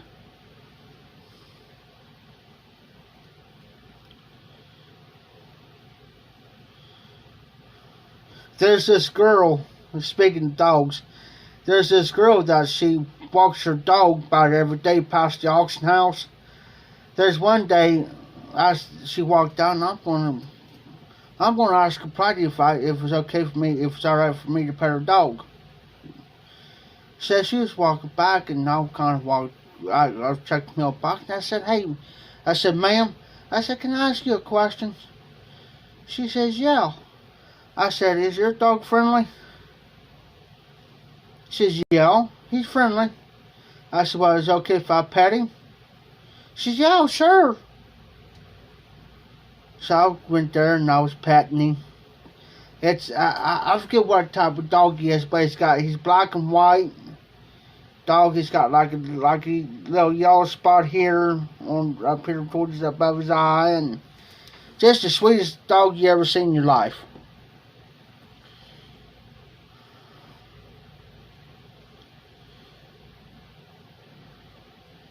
And she was jogging here one day. I was going in town, and he seen this other dog in the truck. Well, he went crazy. Now, I never seen this dog go crazy over another dog, just barking. Boy, she corrected him in a nice way. She got him over and she says, you lay down. And she got down there with him and says, you don't do that. You don't bark at another dog like that. You don't bark at him like that. She was correcting him, but she did it in the right way. So she's teaching him, hey, you don't do that. You don't bark at somebody else's dog. Reason why, because there's a lot of people where she goes by, that's a little bit of a business area down through there. That's what I'm saying. So she's teaching her dog, you be friendly. Oh, awesome, Jimmy. I was meant to ask you. So she's just what she's doing, she's teaching him, you don't do that, you be nice, you be polite, you have respect for people. And she does it in a respectful way. She don't beat him or nothing like that. She does it in a very respectful way. It's like you trained a child. Exactly, Jimmy. That's the best thing. I say a dog's the best therapy dog. I'm telling you. You can't go wrong with the loyal dog. I had a German Shepherd when I was a kid. That dog. Any kid, no joke. No joke, Jimmy. Us kids, you can go over, as a kid, you can take your child right out there. Say like you got a 3-4-year-old, you can stick him out there in the yard with Sam. He's a German Shepherd. That's his name, Sam. You can stick him out there in that yard. You have no worries. You don't have to worry about your kid running off or going out in the street or going somewhere he should not be going because that's the way Dad trained him. My dad trained him. He trained him like that. You watch. He'll say, there'll be us kids out there. Oh, cool, Todd. Cool. And the only thing my dad had to do is step out there and he'll say, watch. Watch. That's the only thing he had to say. Rest of the time, phew, you're good to go. But here's the thing though. Those kids can, any neighborhood kid can pull on his tail, ears, mess with his legs, anything. They can do anything to that dog. He will never bite, growl, or anything because he knows better. Because Dad will tear his hide if we hurt a baby. You can even take a baby out there. Now, if Sam accidentally snapped at that baby and Dad seen it, oh boy, look out. Because Sam's going to get a beating. Because Sam knows better not to. Oh, cool. Cool, Morgan. But here's the thing too, Jimmy. Say like you go out there and say like your son or daughter was doing something and you're kind of close to Sam. My dad will advise you and he'll warn you ahead of time. And he'll go out there and he'll see where, see what's going on too. And he'll tell the parent, he says, I'm going to tell you something.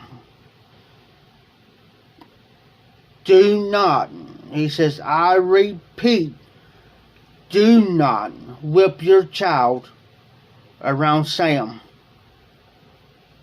Because as you do, that child starts crying, or starts to scream and crying, he says, Sam's going to get a hold of you.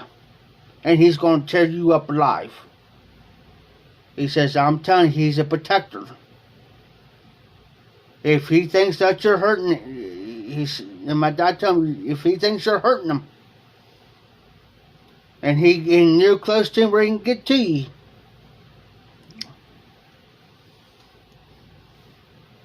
he says he'll chew you up alive. So Dad had to stand out there, and one of the kids was acting up. So Dad told me, he says, now, take your child over here, get him away from Sam, because I'm telling you, you do.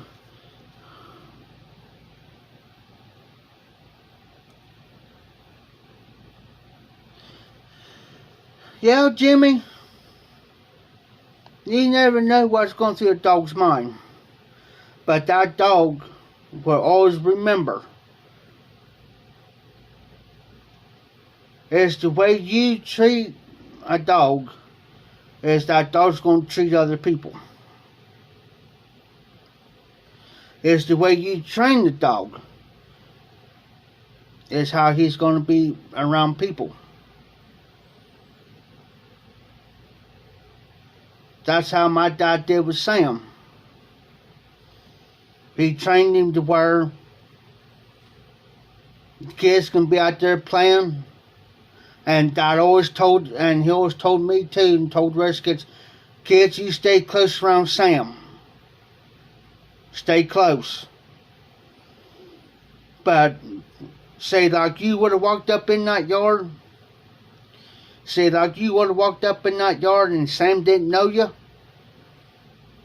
He'll watch you. He'll watch you. He may growl and show his teeth at you. Because he thinks he's going to do something to one of the kids. And you're not. And Dad knows you. And he hears Sam doing that. And he'll go out there and say, Sam, no. Stop it. And Sam will quit it. Then you can walk right up to him. You can walk right up to Sam. As long as Dad goes out there and says something to him or Mom. But usually Dad was there off work in the evening because there's a lot of people just come around. He'll say, Sam, don't stop it. Don't you dare. Then you're good. You're good. The only person Sam didn't like was the mailman. That's the only person he didn't like. Couldn't figure it out.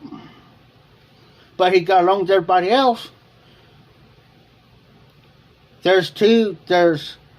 Now, he'd get along with the other dogs, but there's 2 dogs he didn't like that live across the street from us.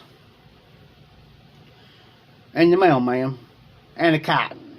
Don't bring a cat around him. Good night, don't bring a cat around him. Dad tried to break him that habit.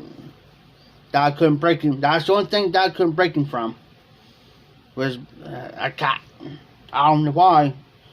But there was something about cats that Sam didn't like. I don't know why, but Dad was trying to break him of it.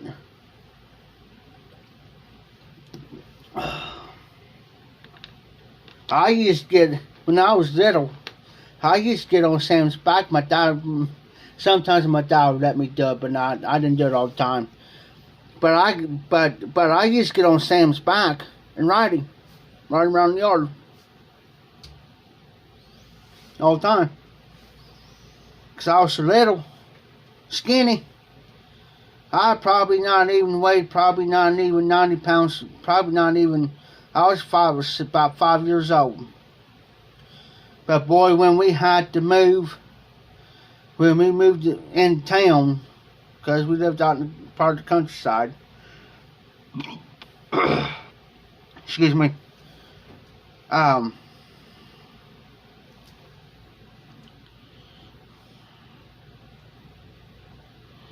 oh nice, yeah, them huskies.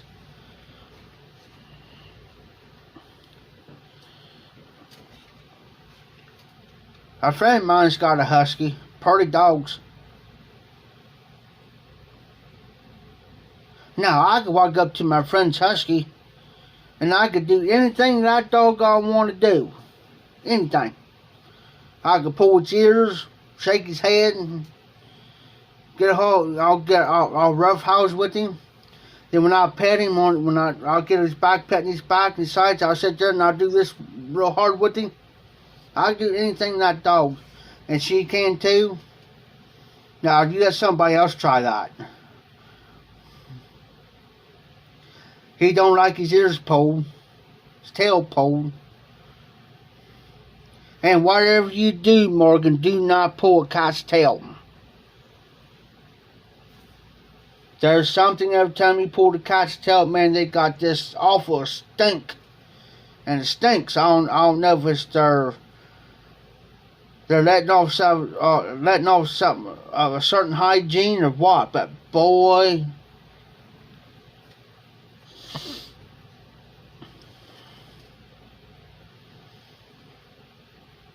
my dad used to feed that dog, Sam, ice cream. He'll drink pop,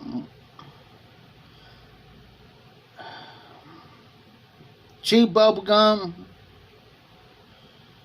My dad used to take a piece of bubble gum out there, and the neighborhood kids used to get a kick out of it. They'd say, "Hey guys, you guys want to see Sam chew gum?" "Yeah, we want to see him chew gum." He'll unwrap it and he'll say, "Here, Sam." "Oh, okay, Morgan." Yeah, I was going to say around here nowadays, unless they're a hybrid bird or they've been breeded, you can have one. But see, like around here, you can't have a full-blooded wolf like that around here. Oh no. You better have some kind of permit, insurance, and everything else underneath the sun here in the state of Ohio.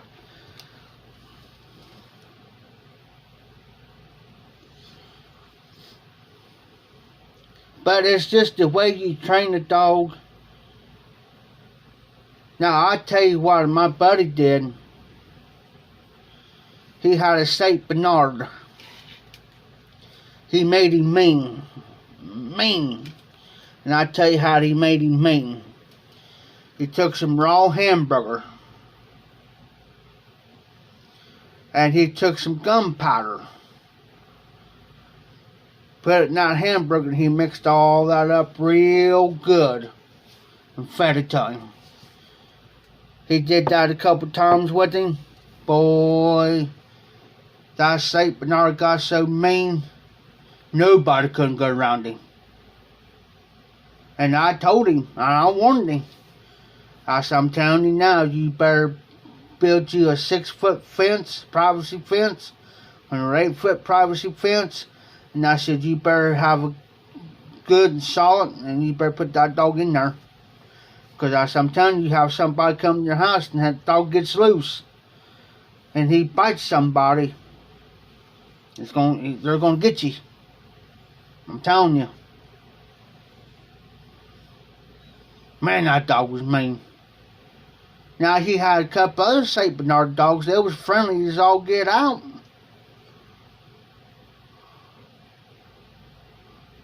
Years ago, I used to wrestle with one of them.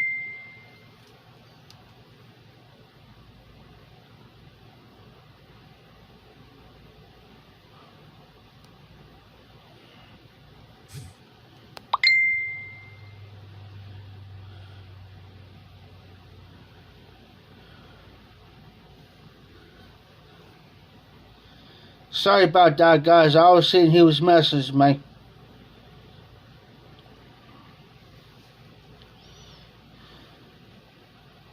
And you know, I could sit there and wrestle with that dog, and he'll wrestle right back with me. And people thought, man, and he just take his mouth and grab a hold of my arm. And one of my friends happened to come over one day. I was over wrestling one of his dogs with one of his St. Bernards. Well, he had his mouth around my arm like this, and he said, "Oh my God, Jeff, he's got hold of you." I said, "No, don't do nothing." I said, it's all right. He's just playing." I said, "He don't got a grip." I said, "We're just wrestling around."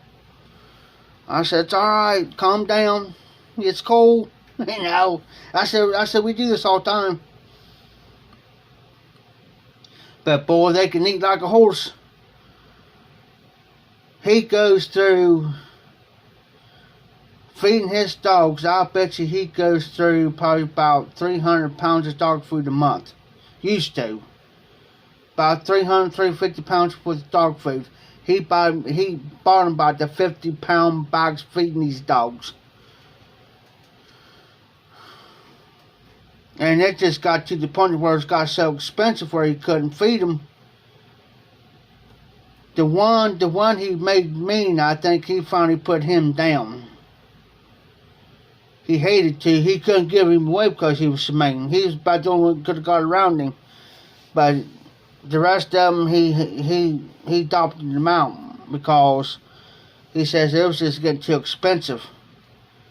Too expensive.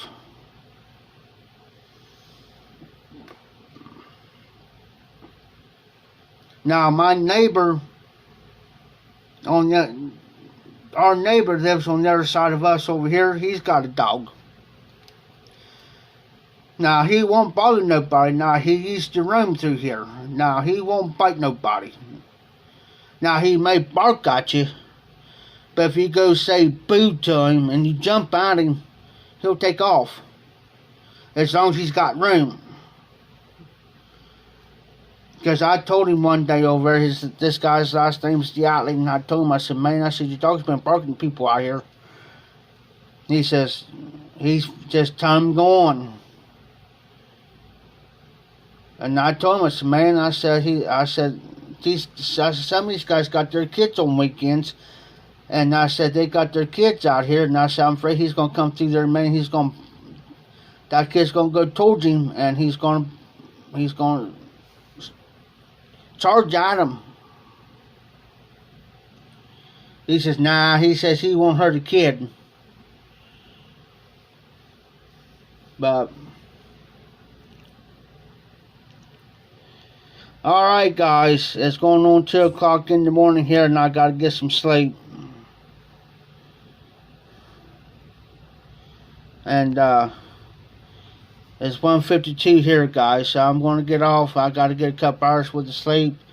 So I want to get in town kind of early tomorrow because I got to be by the auction house no later than 2 o'clock, by 2 o'clock. So I want to get in and get what I want to get done. And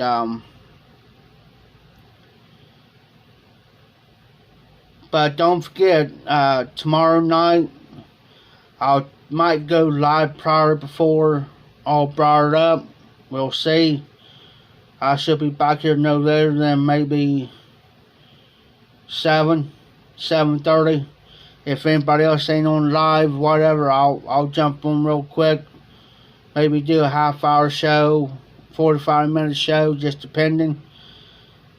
If not, I'll see you guys on all brought up Johns. And yeah, you all be careful, be safe, have an awesome weekend. I'll try to be on, like I said, tomorrow. So you guys be safe, be well, be careful. And this the hot purple, keep them lit, keep the embers burning, and y'all take care.